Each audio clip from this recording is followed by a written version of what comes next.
बिस्मिल्लाहिर्रहमानिर्रहीम। अस्सलाम वालेकुम एवरीवन। आज की वीडियो में हम चार्ल्स लैम्ब को डिस्कस करेंगे, जो कि एक इम्पॉर्टेंट प्रोज राइटर हैं रोमांटिक एज के।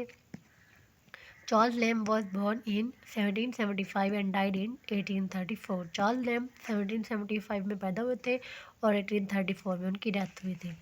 ये लवेबल पर्सनैलिटीज़ में से एक थे। Charles lamb is one of the most lovable personalities in English literature. He lived a very humble, honest and most sacrificing life. उन्होंने बहुत ही हम्बल, ऑनेस्ट और सेक्रीफाइसिंग लाइफ जो है वो गुजारी है।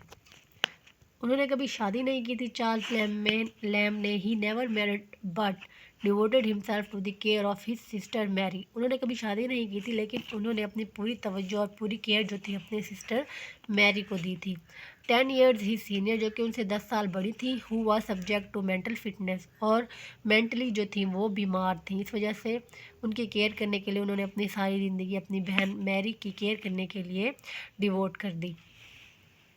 Revealed his own personality in his essays of Elia 1823 में जो लिखा गया था, एंड लास्ट एसेज जो कि 1833 में लिखे गए थे, in which is revealed his own personality. और इन दो एसेज में उन्होंने अपनी ही पर्सनैलिटी को रिवील किया है, अपनी ही पर्सनैलिटी को शो किया है, और अपने ही जो ख्यालात होते हैं, थाट्स होती हैं, उनको उन्होंने इन एसेज में एक्सप्रेस किया है।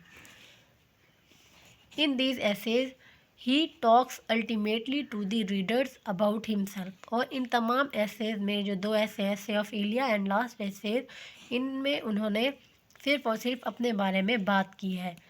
हिज एक्सपीरियंसेस, अपने तजर्बात के बारे में, and the cheerful and heroic struggle, और अपनी जो स्ट्रगल है हीरोइक और चेयरफुल जो है उसको एक्सप्रेस किया है, which he made against misfortune, जो कि उन्होंने मिस फॉर्चून या बदनसीबी के ख़िलाफ़ जो उन्होंने स्ट्रगल किया है उसको उन्होंने इन वर्क्स में एक्सप्रेस किया है।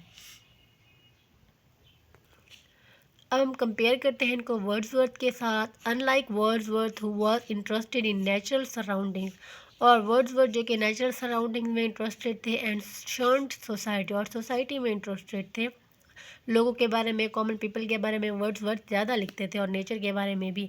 Lamb who was born and lived in midst of London street, और जो चार्ल्स लैम्ब थे वो लंदन स्ट्रीट के दरमियान में, मीन्स के लंदन की जो स्ट्रीट्स होती थी उनमें पैदा हुए थे, और उन्हीं में उन्होंने अपनी लाइफ स्पेंड की थी। Was deeply interested in the city crowd, और चार्ल्स लैम्ब डीपली इंटरेस्टेड थे सिटी क्राउड में, जबकि वर्ड्सवर्थ जो थे वो नेचर में और जो पीपल की लाइफ होती थी उनमें इंटरेस्टेड होते थे। लेकिन चार्ल्स लैम्ब जो थे वो सिटी क्राउड में ज़्यादा इंटरेस्ट रखते थे, क्योंकि उनकी जो लाइफ है वो सिटी में गुजरी थी, लंदन के शहर में गुजरी थी।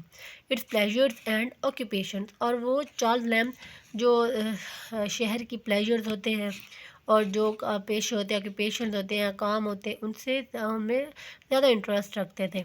It's endless comedies and tragedies, और लंदन स्ट्रीट की, लंदन शहर की जो एंडलेस कॉमेडीज़ होती थी और जो ट्रेजिडीज़ होती थी उनमें ज़्यादा इंटरेस्ट रखते थे। Self revealing essayist, Lamb belong to the category of intimate and self revealing essayist, of whom Montaigne is the original. Montaigne जो है ये भी सेल्फ रिवीलिंग प्रोज राइटर है। इसी तरह जो चार्ल्स लैम्ब हैं वो भी सेल्फ रिवीलिंग प्रोज राइटर्स की कैटेगरी में आते हैं। Humorous way, he writes always in a gentle humorous way about the sentiments and trifles of everyday।